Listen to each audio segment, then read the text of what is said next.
O Último Adeus, obras inacabadas, tragédias de um legado interrompido, tudo isso e muito mais a partir de agora em Altos Plays Póstumos.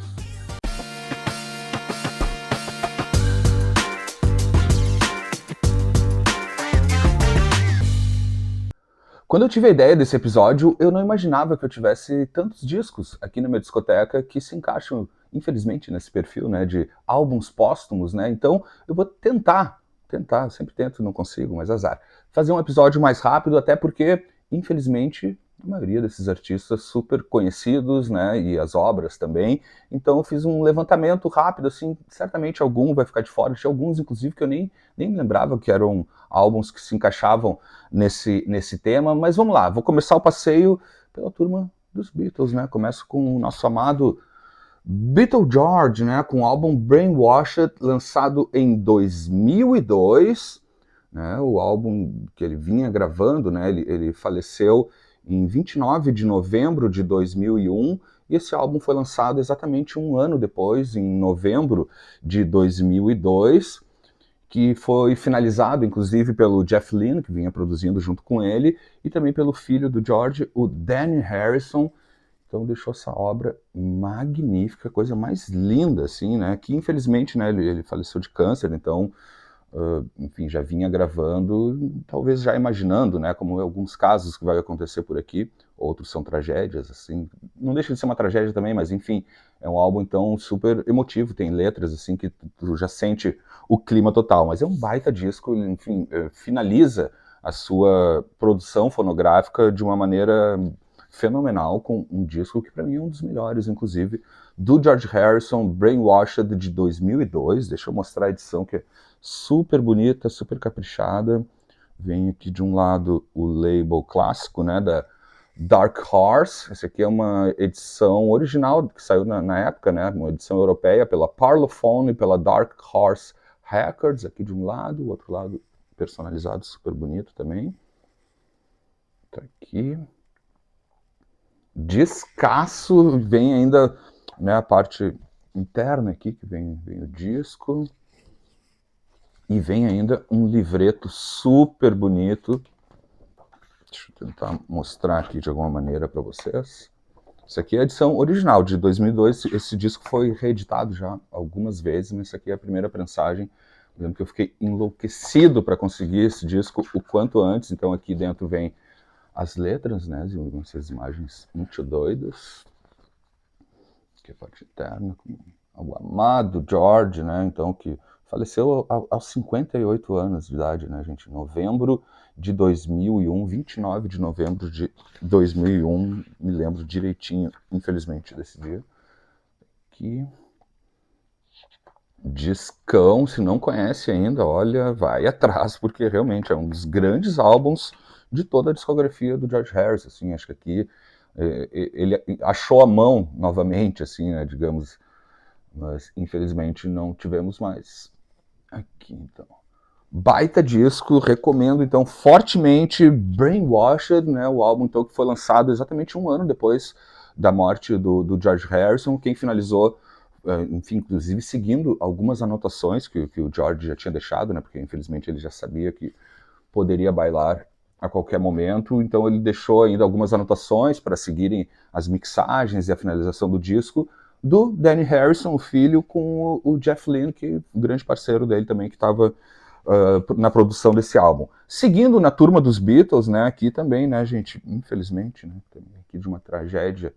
Aqui eu trago então John Lennon e Yoko Ono com Milk and Honey, lançado em 1984, 3 anos depois da morte, né, do assassinato, né, do John Lennon, que foi no 8 de dezembro de 1980. Aqui, as fotos lindas, né?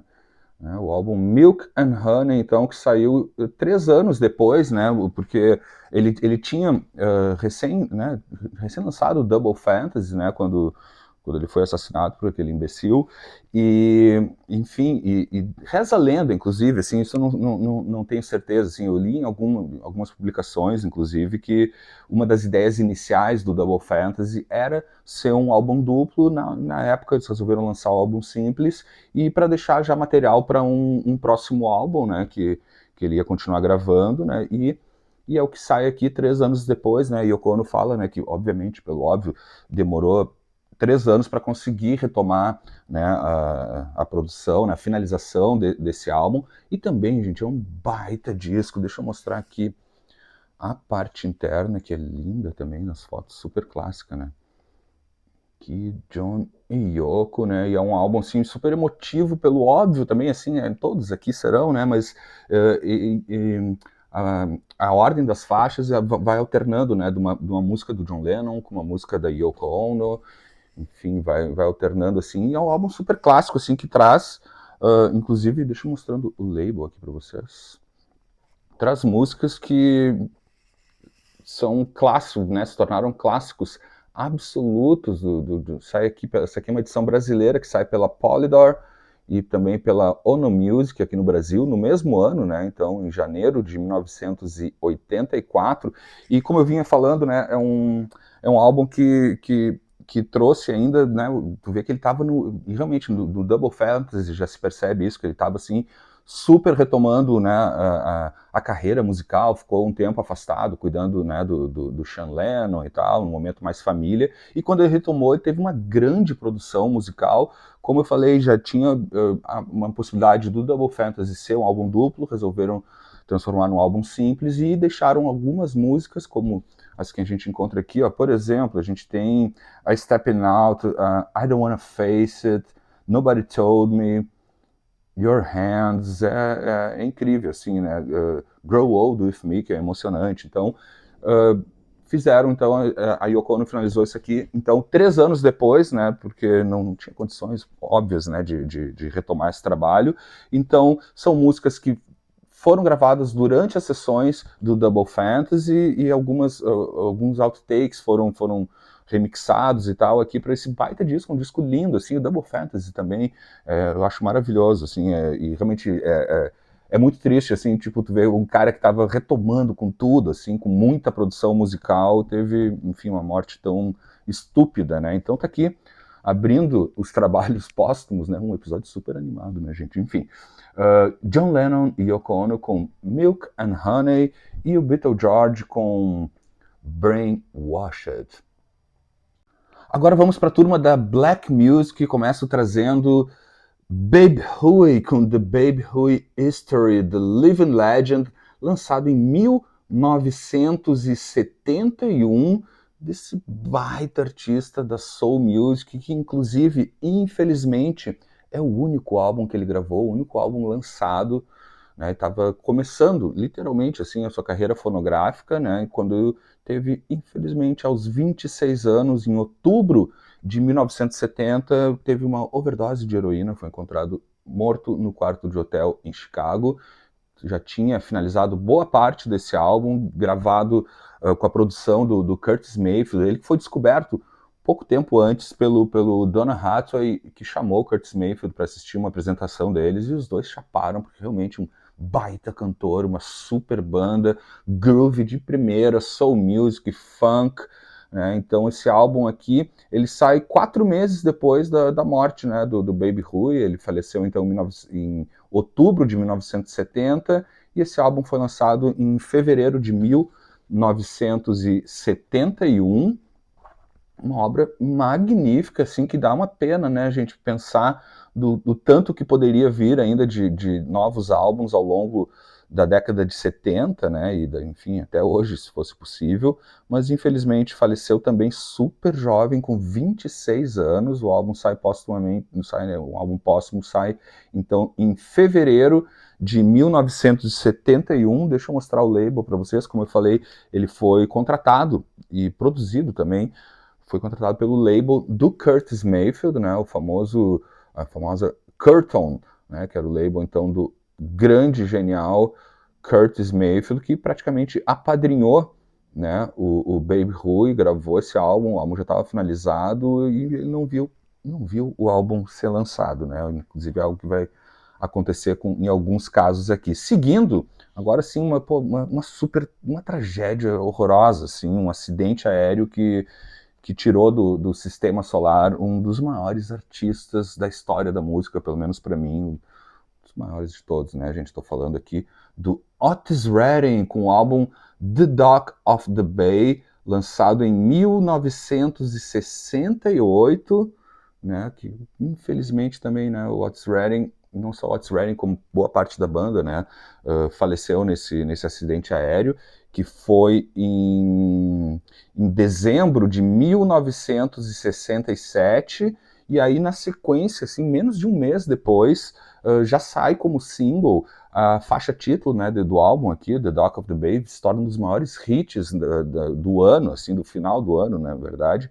E na sequência, né, logo depois, assim, o álbum sai em fevereiro, né, então tá aqui, em janeiro sai, acho que foi isso, em janeiro sai o single de Dock of the Bay, e em fevereiro já sai o álbum completo, trazendo gravações que ele estava finalizando também, algumas, inclusive, ele ia retomar as gravações, reza a lenda também, né, que a própria Dock of the Bay, ele já tinha gravado um take principal, mas retornaria para o estúdio que ele queria gravar de novo ainda algumas vozes e tal, e não, obviamente não foi possível, né? Então aqui o álbum do grande Otis Redding, que traz então, como eu vinha dizendo, faixas que ele já vinha compondo, assim, se não me engano são umas 5 ou 6 faixas que já estavam prontas para o próximo álbum que seria lançado, e acrescentaram então para fechar então o álbum também algumas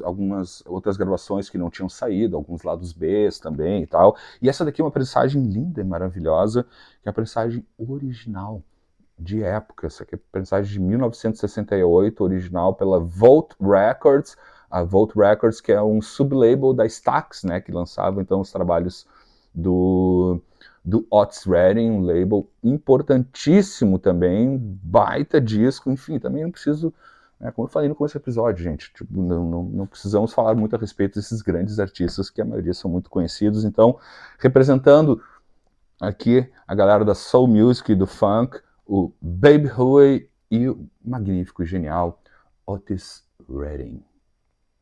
Agora chegam dois representantes máximos da turma dos 27, né, que faleceram aos 27 anos, como muitos artistas, infelizmente, também faleceram. Começo com ela, a Janis Joplin, com o álbum Pearl, de 1971, o álbum, então, que ela deixou boa parte das gravações prontas, outras não foram finalizadas. Sai 3 meses depois da morte da Janis, ela faleceu em outubro de 1970, e esse álbum sai em janeiro de 1971, e é um baita disco. Na verdade, é para mim o grande álbum da Janis Joplin, porque, pelo menos para mim, eu tenho um certo ranço com a banda anterior dela, nos álbuns de estúdio e também ao vivo, eu não achava muito bom, apesar do óbvio, né? A voz dela sempre foi linda, maravilhosa, uma das maiores cantoras da história da música, mas me incomodava muito nos primeiros álbuns, a banda, que eu achava ela a banda muito tosca, né? Para falar a verdade. Excelentes músicas, mas a performance, enfim, não chegava aos pés do que vem nesse álbum, o que também fico pensando também a mesma coisa, assim, o que viria daqui para frente quando, né, pelo menos pro meu gosto, ela vem com uma banda muito mais entrosada, com músicos, talvez não, com uma performance melhor. Essa daqui é uma reprensagem que saiu em 2011 nos Estados Unidos pela Columbia Records, baita disco, né? Inclusive tem uma das faixas é instrumental, né? Ela não chegou a gravar os vocais, né? Se eu não me engano. E também é um baita disco, assim, também cheio de clássicos. Tu vê que realmente ela estava no auge, assim, da sua produção musical, cantando muito, assim, mas também, infelizmente, overdose tirou esta mulher magnífica da gente. Seguindo outro, né, da turma dos 27, super conhecido também, obviamente, né? Tô falando aqui do Jimi Hendrix com esse álbum aqui que é o First Rays of the New Rising Sun, que na verdade, né, ele é uma reedição porque deixa eu mostrando aqui a contracapa também, que já vocês podem ir vendo as faixas, porque o Hendrix morreu em setembro de 1970, e exatamente 6 meses depois da morte do Jimi Hendrix, sai um álbum no mundo inteiro que se chama The Cry of Love, sai em março de 1971, e essa edição aqui, né, e nesse álbum, o The Cry of Love, trouxe então as faixas que ele estava gravando do que viria a ser o próximo álbum de estúdio dele, estava gravando com Eddie Kramer, e enfim, também não finalizou, mas boa parte das músicas já estavam super bem encaminhadas, e o próprio Ed Kramer, junto com o Mitch Mitchell, finalizaram as mixagens e lançaram, então, lá em 1971, o álbum, em março de 71, 6 meses depois, lançaram então o The Cry of Love, e essa edição aqui traz exatamente todas as faixas do The Cry of Love, né? É um álbum, então por isso que eu trouxe aqui, eu não tenho o original The Cry of Love, isso aqui é uma reedição que saiu em 2010 pelo label da família também, né? E pela Legacy, mostrando aqui a parte interna, trazendo então todas as faixas do The Cry of Love e também acrescentando o que não foi possível na época, porque na época também estava saindo o Rainbow Bridge com outras faixas, então aqui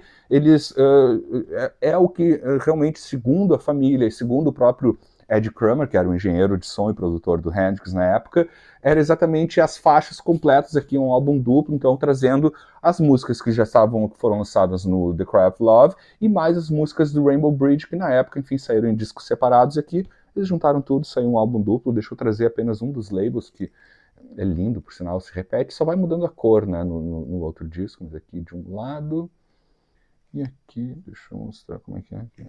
Nem me achei aqui. Aqui, o outro lado. Baita disco também, sensacional, assim, eu adoro esse disco, assim. E vem ainda um livreto, né, contando muito das histórias da gravação, fotos, né, algumas anotações também, né, e é um descasso também, assim, o Hendrix já vinha, então, também direcionando para outras sonoridades também, né, acrescentando muita coisa na sua música, indo para um lado também de funk, soul, um pouco até, entre muitas aspas, assim, começando também a trazer um pouco até de jazz rock em algumas coisas aqui. É um disco lindo, maravilhoso, como eu falei, então, esse aqui é praticamente o mesmo álbum, o The Cry of Love, que saiu lá em 1971, né, que saiu depois, 6 meses depois da morte do Jimi Hendrix, e aqui no First Rays of the New Rising Sun é exatamente esse álbum completo, junto com outras faixas que também seriam incluídas no álbum de estúdio que o Hendrix estava gravando, mas que na época então saiu em discos separados, uma parte no Rainbow Bridge e outra no Cry of Love, mas junta tudo aqui nesse álbum duplo magnífico. Então aqui, dois representantes da turma dos 27, Jimi Hendrix e Janis Joplin. Vamos agora para a turma do Southern Rock e do Country Rock. Começo com o Greg Allman, com o álbum Southern Blood, lançado em 2017, 4 meses depois da morte, né, do Greg Allman. Ele faleceu em em maio de 2017, aos 69 anos também, enfim, teve um câncer. E aqui, acho que diferente da maioria dos álbuns que eu trouxe aqui, aqui tem um outro tipo de lançamento que é muito louco pensar assim também, né? No caso do Greg Allman, ele já sabia que tinha poucos meses de vida e tal, e já vinha gravando, e super aos poucos, realmente, assim, ele já estava muito fragilizado, né? Eu acho que, se não me engano, foi o Don Was que produziu, o Don Was que produziu esse álbum, conta, né, que ele, enfim, vinha, gravava 3 ou 4 frases, e mesmo assim, trazendo aquela voz característica dele, assim, mas já estava super fragilizado, e eu fico também nessa piração, assim, de tipo, cara, tô sabendo que é minha última obra, o que eu vou deixar para esse legado, assim, né? E um álbum lindo, como não poderia ser diferente, que é a parte interna, que tem várias fotos ó, da gravação, né? Então ele que faleceu então de câncer em maio de 2017, com 69 anos, e esse álbum foi lançado 4 meses depois, em dezembro, se não me engano, saiu não, em setembro de 2017, sai então esse álbum aqui que é lindo, inclusive tem uma das músicas que ele grava aqui, que é do Bob Dylan, que é Going, Going, Gone, que é emocionante, assim, traz toda uma carga emotiva no álbum inteiro, né? Essa aqui é uma edição linda, que vem num disco marrom, assim, trazendo um pouco um clima meio lama do sul, né, do Southern Rock, com labels personalizados, aqui de um lado. Isso aqui sai pela Rounder Records, prensagem original americana de 2017, do Greg Allman, e também tem, né, outro lance super emotivo assim, desse álbum. Ele foi gravado boa parte no Muscle Shoals, né, que é o estúdio onde o irmão dele, né, que faleceu infelizmente também super jovem, lá no começo dos anos 70, né, o Duane Allman, que é onde o irmão dele gravava, onde começou a carreira do Allman Brothers também, com o Hourglass, eles gravaram lá. Então assim, realmente foi bem pensado nessa despedida, até que ele, querido e amado, né? Então ele foi gravado nos estúdios do Fame, né, do Muscle Shoals no Alabama, né, que não deixa de ser também um marco importante de despedida, assim, de fechar esse ciclo, né? Ele termina a sua carreira musical e infelizmente a sua vida no mesmo estúdio onde ele começou a carreira musical. Então tá aqui o Greg Allman com o Southern Blood, é um disco magnífico. Seguindo aqui, agora vamos para a turma do country rock, né, que também tem uns maiores representantes, né, tá aqui, ó, ele, o grande e genial Gram Parsons, com o álbum Grievous Angel, lançado em 1974, né, esse é o que seria, né, foi, na verdade, o segundo álbum solo do Gram, né, ainda com várias participações, principalmente da Emmylou Harris, né, também tem, deixa eu mostrar do outro lado aqui, tem também a própria, além da Emmylou, tem a Linda Ronstadt, Wal Perkins, James Burton, Bernie Leadon, junto a uma turma magnífica, também um álbum que estava sendo gravado, né, esse aqui, ele foi lançado, deixa eu ver aqui direitinho, ele foi lançado em janeiro de 74, 4 meses depois da morte também de overdose do Gram Parsons, que faleceu em setembro de 1973, com 26 anos também, super jovem, enfim, era infelizmente uma característica, né? Agora, pensando aqui nesse episódio, a turma que não foi dos 27 era dos 26, né? O Otis Redding tinha 26, né? O próprio Gram Parsons também, 26 anos, o Babe Huey também, 26 anos, assim, foi a turma que bateu na porta quase dos 27, mas também aqui o Gram Parsons, então também deixa esse baita disco, assim, ele é um álbum até muito mais country do que rock, na verdade, eu acho, pelo menos, e é lindo e maravilhoso, com divididos vocais, boa parte das canções com a Emmylou Harris, aqui, esse label que eu acho super bonito aqui, né, da Reprise Records. Então aqui nessa edição que é super bonita e super caprichada, o som que vem disso aqui é impressionante. Então tá aqui o grande Gram Parsons, esse aqui também é o álbum póstumo, estava gravando, tinha algumas coisas, algumas sessões aqui também foram recuperadas assim de outras gravações, assim, mas ele estava sim produzindo o seu próximo álbum junto com a Emmylou Harris, inclusive fica aqui With Emmylou Harris. Essa aqui é uma prensagem que sai, deixa eu ver agora, não me lembro que ano dessa prensagem, que é 2007, isso, é uma prensagem americana de 2007, trazendo então o álbum solo, né, o segundo álbum solo dele, que, enfim, foi lançado também de cerca de 3, 4 meses depois. Então tá aqui o Gram Parsons e o Greg Allman. Com o perdão do trocadilho, para fechar esse episódio, eu trago o álbum Closer, do Joy Division, lançado em 1980, segundo e último álbum de estúdio dos magníficos do Joy Division, lançado em julho de 1980. 80, 2 meses depois do suicídio do Ian Curtis, né? Ele que foi encontrado morto, então, em maio de 1980, com apenas 23 anos. E aqui é o álbum que já estava gravado, fechadinho. Aqui o Closer, de um lado. Também um álbum super importante para toda a cena musical dos anos 80, cantou a pedra. Na sequência, né, os integrantes formam o New Order, outra super importante banda. Deixa eu mostrar o label aqui, que é super bonito e clássico também, né? Isso aqui é uma prensagem que reproduz a prensagem da época. Isso aqui é uma reprensagem de 2007 americana, que sai pela Rhino Records, London Records e a Factory Records, né, que era o principal label, né, que lançou toda a turma de Manchester, incluindo o Joy Division, nesse álbum, então, fundamental, lançado, então, apenas 2 meses depois, né, do suicídio do vocalista, né, do Ian Curtis, que faleceu com apenas 23 anos e deixou essa baita obra aqui, todo esse legado, né, do Joy Division, aqui a parte interna, super bonita também, trazendo as faixas.